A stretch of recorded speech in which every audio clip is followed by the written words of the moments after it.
Peggy, pojď. Peggy. Peggy.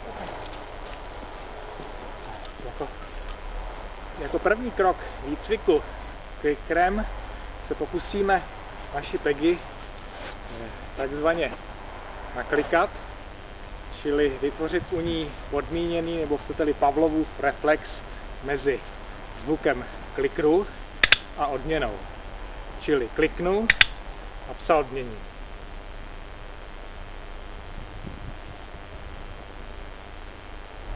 Tam máš to dojít.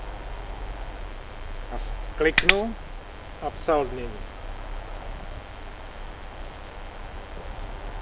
Kliknu a psa odmění. Můžete si všimnout, že odměňuji nejenom psa, ale taky sám sebe, což není samoučelné. Smyslem je vytvořit u mě, čili jako u pána, stejný reflex, stejný podmíněný reflex jako u psa. To mi umožní se mnohem lépe cítit do duše psa a cvičit tak mnohem efektivně. Je to takzvaná empatická nebo vcíťovací metoda výcviku.